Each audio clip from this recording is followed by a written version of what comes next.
Let us talk and review some famous events that took place around our world history regarding a term that became famous and dominant and powerful that made billions of people turn them into religious practices.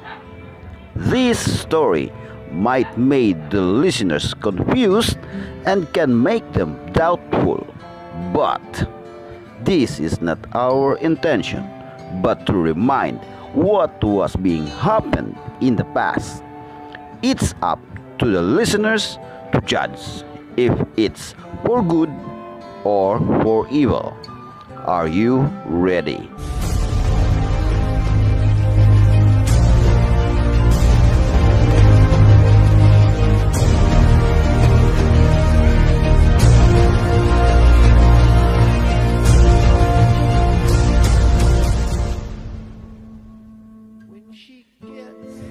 Inquisition, a noun, a period of prolonged and intensive questioning or investigation.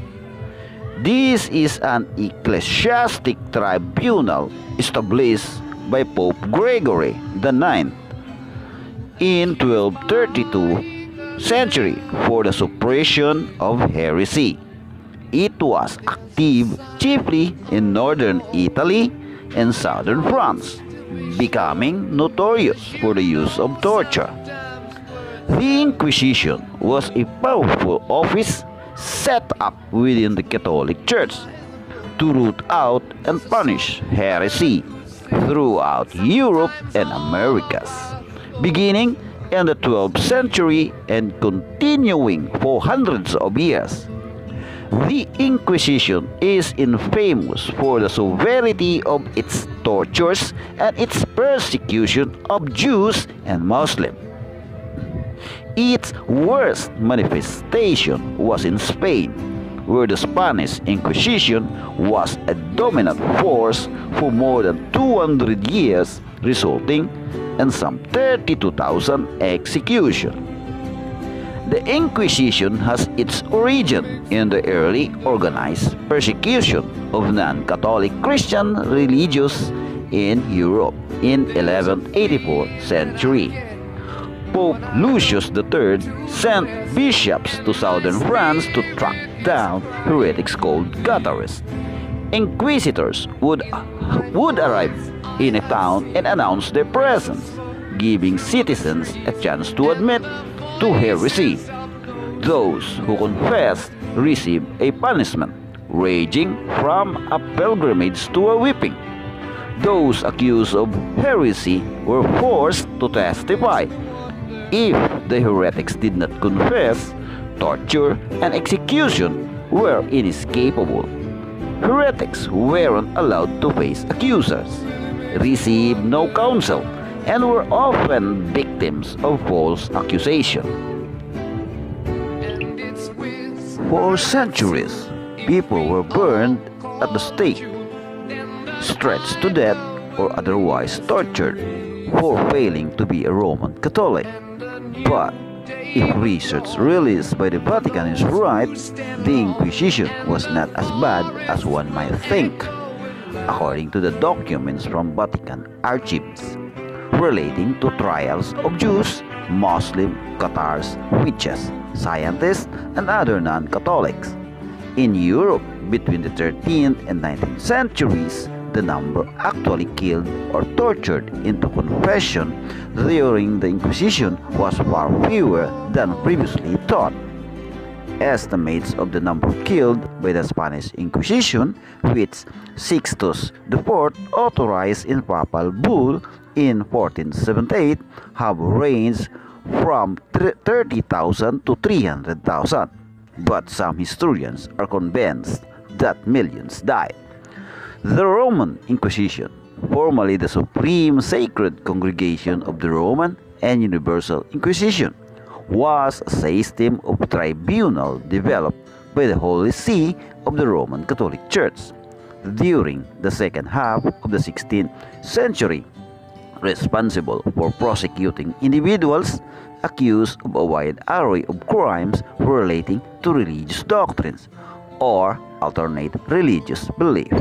In the period after the medieval Inquisition, it was one of three manifestations of the wider Catholic Inquisition, along with the Spanish Inquisition and Portuguese Inquisition.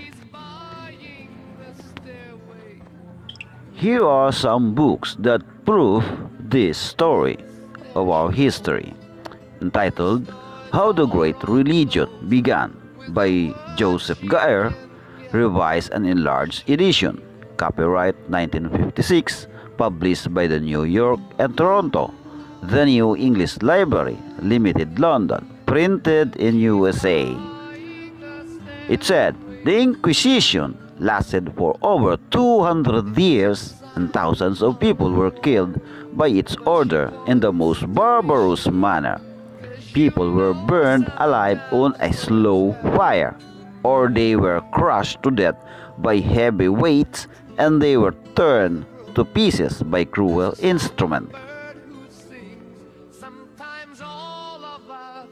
Another book titled Modern Times and Living Past by Henry W. Elson, American Book Company, 1946, page 295 to 296. It said, the one dark shadow of the reign of Ferdinand and Isabella was their introduction to Inquisition, which has already been introduced into France and Italy, was a system of courts for the trial of heresy, in one whose belief did not strictly conform to the dogma of the Catholic Church, was subjected to being condemned by this court.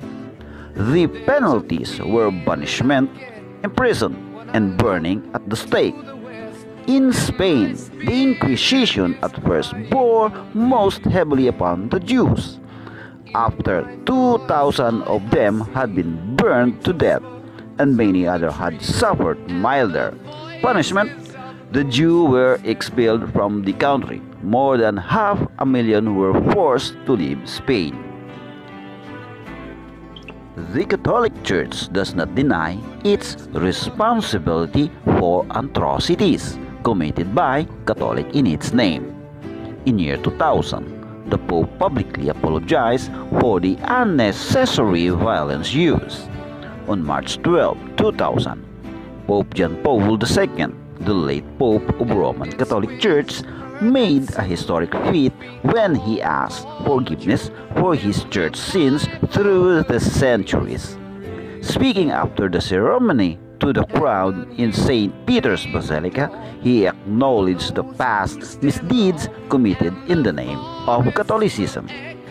In calling for a church-wide purification of memory, John Paul acknowledged the cruelty embedded in church history, including the Inquisition, the enforced conversion of the native people in Africa and Latin America, and support of the Crusades, whose victim includes Jews, Muslims, and members of the Eastern Orthodox Church.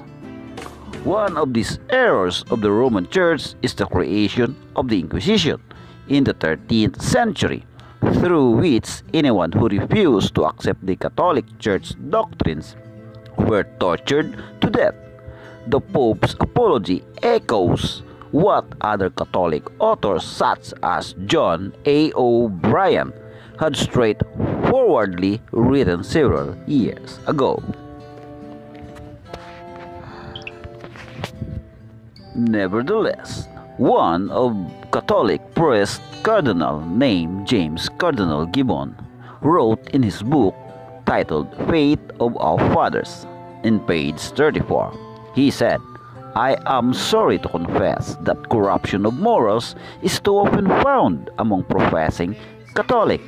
We cannot close our eyes to the painful fact that too many of them, far from living up to the teaching of their church, are source of melancholy scandals. It must be that scandal come, but woe to him by whom the scandals commit. I also admit that the sin of Catholic is more heinous in the sight of God. than that of their separated brethren, because they abuse. There are more words to say regarding this matter, but I rather gave the honor to the future generation to come for them to investigate and gave their judgment. Hopefully, this blog made it interesting. This is Ross Casona at your service.